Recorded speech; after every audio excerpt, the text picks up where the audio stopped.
നമസ്കാരം, എല്ലാവർക്കും പ്രവാസി മലയാളിയിലേക്ക് സ്വാഗതം. വിമാനയാത്രക്കിടെ ചില യാത്രക്കാർക്ക് ശാരീരിക അസ്വസ്ഥതകൾ ഉണ്ടാകാറുണ്ട്. ആ സമയം വിമാനത്തിലുള്ള ആരോഗ്യ പ്രവർത്തകരും ജീവനക്കാരും പ്രാഥമിക ചികിത്സ നൽകാറുണ്ടെങ്കിലും യാത്രക്കാരന്റെ നില ഗുരുതരമായാൽ അടിയന്തര ലാൻഡിംഗ് നടത്താറാണ് പതിവ്. ഇപ്പോൾ സകല യാത്രക്കാരെയും പരിഭ്രാന്തരാക്കിയ സംഭവം ഉണ്ടായിരിക്കുകയാണ്. വിമാനയാത്രക്കിടെ 2 വയസ്സുകാരിയുടെ ശ്വാസം നിലച്ചുപോയ അവസ്ഥ ഉണ്ടായി. ഹൃദ്രോഗത്തിന് ശസ്ത്രക്രിയ ചെയ്ത കുഞ്ഞിനായിരുന്നു ഇത്തരമൊരു ഗുരുതര അവസ്ഥ വിമാനത്തിൽ വെച്ച് ഉണ്ടായത്. ഉടൻ തന്നെ വിമാനം വഴിതിരിച്ചുവിട്ട് അടിയന്തരമായി ലാൻഡ് ചെയ്യാനുള്ള തീരുമാനം പൈലറ്റ് എടുക്കുകയായിരുന്നു. പക്ഷേ അതിനു മുൻപ് എന്തെങ്കിലും ചെയ്തേ പറ്റൂ എന്ന അവസ്ഥയിലായിരുന്നു കാര്യങ്ങൾ. അത്രയും ഗുരുതരമാണ് സാഹചര്യമെന്ന് വിമാന ജീവനക്കാർ തിരിച്ചറിയുകയായിരുന്നു. എന്നാൽ വളരെ പെട്ടെന്നായിരുന്നു കാര്യങ്ങൾ അടിമുടി മാറിയത്.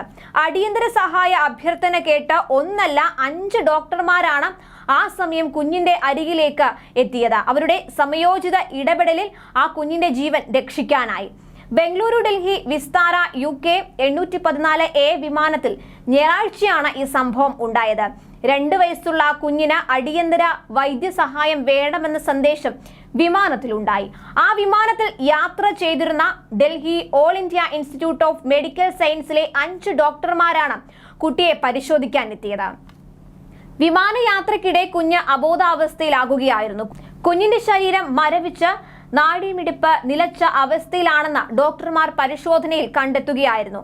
വിമാനത്തിനുള്ളിൽ വെച്ച് തന്നെ കുഞ്ഞിന് പരിമിതമായ സാഹചര്യത്തിൽ CPR അതായത് കൃത്രിമ ശ്വാസോച്ഛ്വാസം നൽകി.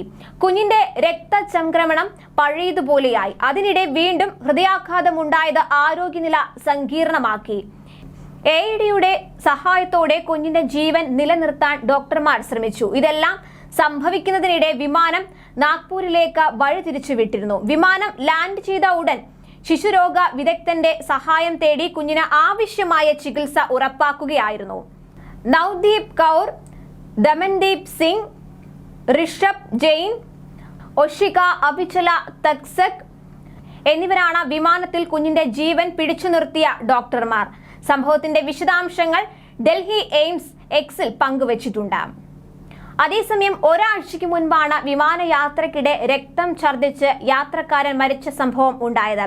യാത്രക്കാരന്റെ ആരോഗ്യസ്ഥിതി അപകടകരമായ നിലയിലായതിനെ തുടർന്ന് വിമാനം തൊട്ടടുത്ത വിമാനത്താവളത്തിൽ എമർജൻസി ലാൻഡിംഗ് നടത്തിയെങ്കിലും ജീവൻ രക്ഷിക്കാനായില്ല. 62-കാരനായ യാത്രക്കാരനാണ് രക്തം ഛർദ്ദിച്ച് മരിച്ചത്. മുംബൈയിൽ നിന്ന് റാഞ്ചിയിലേക്കുള്ള ഇൻഡിഗോ വിമാനത്തിൽ കഴിഞ്ഞ ദിവസമായിരുന്നു ഈ സംഭവം ഉണ്ടായത്. വിമാനത്തിൽ വെച്ച് ഈ 62 വയസ്സുകാരൻ അമിതയളവിൽ രക്തം ഛർദ്ദിക്കുകയായിരുന്നു. ഇത് കണ്ട് മറ്റ് യാത്രക്കാരും ജീവനക്കാരും പരിഭ്രാന്തരായി.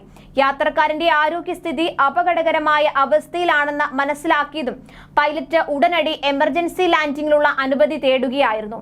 നേരത്തെ വിവരം അറിഞ്ഞതനുസരിച്ച് മെഡിക്കൽ സംഘം വിമാനത്താവളത്തിൽ കാത്തുനിന്നിരുന്നു. എന്നാൽ ആശുപത്രിയിൽ എത്തിയപ്പോഴേക്കും മരണം സംഭവിച്ചിരുന്നു. യാത്രക്കാരന് ക്ഷയരോഗവും ഗുരുതരമായ വൃക്കരോഗവും ഉണ്ടായിരുന്നതായി ആശുപത്രി അധികൃതർ പുറത്തിറക്കിയ വാർത്താക്കുറിപ്പിൽ പറയുന്നു. പിന്നീട് തുടർ നടപടികൾക്കായി മൃതദേഹം ഗവൺമെന്റ് മെഡിക്കൽ കോളേജ് ആശുപത്രിയിലേക്ക് മാറ്റുകയായിരുന്നു. കൂടുതൽ പ്രവാസി വാർത്തകൾക്കായി ഈ ചാനൽ സബ്സ്ക്രൈബ് ചെയ്യുക.